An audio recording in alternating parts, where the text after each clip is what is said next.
ஓம் சாய்ராம். ஸ்ரீ சாய் ஞானேஸ்வரியின் அத்தியாயம் 6, கடவுளின் மகிமை. ஸ்ரீ சாய் ஷிரடிவாசிகளுடன் உரையாடல். ஷிரடி கிராமவாசிகள் ஸ்ரீ சாயியிடம் பல கேள்விகளை கேட்டார்கள். அவர் எங்கிருந்து வந்தார், அல்லது அவரது பெயர் என்ன என்று. இடி முழங்கிய பிறகு மழை போல மகாராஜ் பதிலளிப்பார். நான் எந்த இடத்தையும் சேர்ந்தவன் அல்ல. நான் எந்த வடிவமும் இல்லாத பிரம்மம்.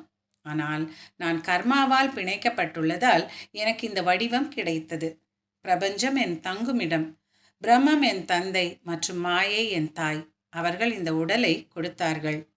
மகாராஜ் சுற்றிலும் சென்று மளிகை கடைக்காரர்களிடமிருந்து எண்ணெயை பெறுவார். அதனுடன் அவர் ஒவ்வொரு மாலையும் மசூதியில், கோயில்களில் ஏற்றுவது போல ஏராளமான எண்ணெய் விளக்குகளை ஏற்றி வைத்தார். சாயி இந்த தீபோத்சவத்தை பல முறை செய்தார். ஒரு நாள் அவர்கள் எண்ணெய் இல்லை என்று அவரிடம் பொய் சொன்னார்கள். மளிகைக்காரர்கள் அவரிடம் ஒரு பொய்யை கூறுவது மிகவும் எளிதானது என்று பாபா ஆச்சரியப்பட்டார். மக்கள் பொய்களை சொல்கிறார்கள். தங்களை தாழ்த்தி கொண்டு ஆண்டவரிடமிருந்து விலகி இறுதியில் தங்கள் கர்ணனின் எடையின் கீழ் விழுகிறார்கள். பாவிகளில் மிக மோசமானவர்களில் ஒரு பொய்யன். அவர் ஒருபோதும் ஆண்டவரை அடைவதில்லை. எப்போதும் உண்மையை சொல்பவர் ஆண்டவரை அடைகிறார். தவம் மற்றும் ஜபம் கூட உண்மை பேசுவதற்கு ஈடாகாது. உண்மை என்பது நற்செயல்களின் மலை. அது மோட்சத்தின் பாதை. அது ஆனந்த நதி. ஒருவர் சத்தியத்தை விடக்கூடாது. எண்ணெய் இல்லாமல் விளக்குகள் எவ்வாறு எரியும்? மளிகைக்காரர்கள் ஒவ்வொருவரும் சொன்னார்கள், மனிதன் முழு பைத்தியமாக இருக்க வேண்டும். அவர் எண்ணெய் இல்லாமல் விளக்கேற்றுவது பற்றி யோசித்து வருகிறார். விவேகமுள்ள எந்த ஒரு மனிதனும் ஒரு கல்லில் விதை விதைப்பதை பற்றி யோசிக்க முடியுமா? அல்லது மலட்டு பெண்ணில் மகப்பேறு எதிர்பார்க்கலாமா? கற்றறிந்த மனிதர்கள் சொல்கிறார்கள், அது சாத்தியமா? நிச்சயமாக அவர் ஒரு பைத்தியக்காரர், அறிவற்றவர்களின் தலைவர். இந்த பைத்தியக்காரன் எண்ணெய் இல்லாமல் விளக்குகளை ஏற்ற முயற்சிக்கிறான். பாபாவின் சிறிய பாத்திரத்தில் ஒரு சிறிது எண்ணெய் இருந்தது. ஒரு சிறிய விளக்கை ஏற்ற அது போதும். பாபா அதில் சிறிது தண்ணீர் ஊற்றி கலவையை குடித்து பின்னர் அவர் எண்ணெய் விளக்குகளில் தண்ணீரில் நிரப்பி அதை ஏற்றி வைத்தார். இரவு முழுவதும் விளக்குகள் எரிந்தன. இந்த அதிசயத்தை கண்ட ஷிரடி மக்கள் பாபாவின் சக்திகளை பற்றி யோசிக்க தொடங்கினர். கடவுளே ஷிரடியில் அவதரித்ததாக அவர்கள் சொன்னார்கள். அவர்களில் சிலர் ஒன்று கூடி பாபாவின் காலடியில் விழுந்து சொன்னார்கள், நாங்கள் உங்களுக்கு எதிராக பாவம் செய்தோம். எங்களை மன்னியுங்கள். நீங்கள் எங்கள் அன்பான தாய். நாங்கள் உங்கள் குழந்தைகள். கருணை உள்ளவரே, தயவு செய்து எங்களுடன் கோபப்பட வேண்டாம். நீங்கள் மனிதனின் வடிவத்தில் பொதிந்துள்ள அறிவு, நல்லொழுக்கம் மற்றும் அமைதி ஆகியவற்றின் கருணை. நீங்கள் சமாதான மலை, அறிவின் வானத்தில் சூரியன், நல்லொழுக்கம் என்னும் தடாகம். பாபா பின்னர் அவர்களிடம், என்னை கவனமாக கேளுங்கள். ஆண்டவர் உங்களுக்கு மகிழ்ச்சியை தரும் வகையில் செயல்படுங்கள். ஒருபோதும் பொய் சொல்ல வேண்டாம். எப்போதும் உண்மையாக இருங்கள். ஒருபோதும் யாரையும் ஏமாற்ற வேண்டாம். உங்கள் திறனுக்கு ஏற்ப உங்கள் செல்வத்தை நல்ல காரணங்களுக்காக செலவிடுங்கள். இதனால் நீங்கள் பயனடைவீர்கள்.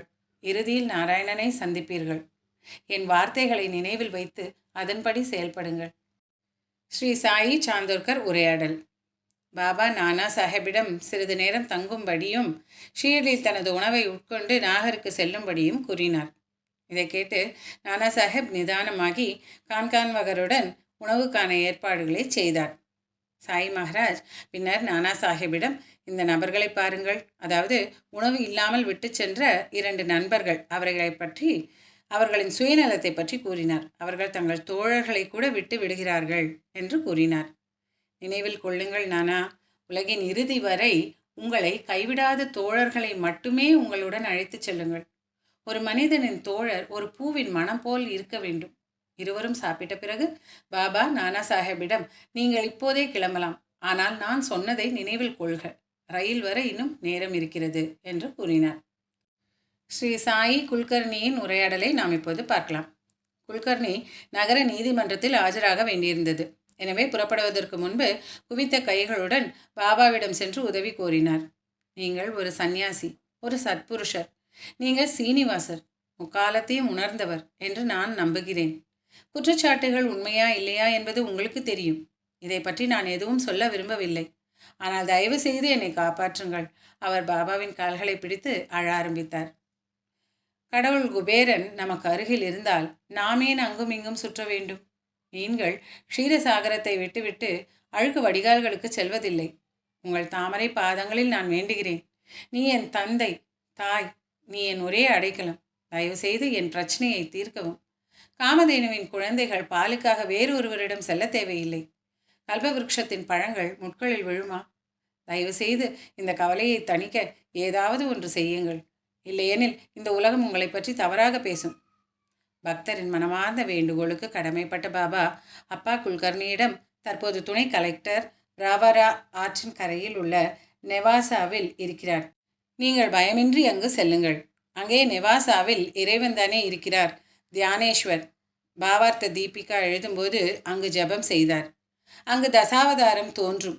அவர் அல்லாஹ் இலாஹி என்று அழைக்கப்படுகிறார்.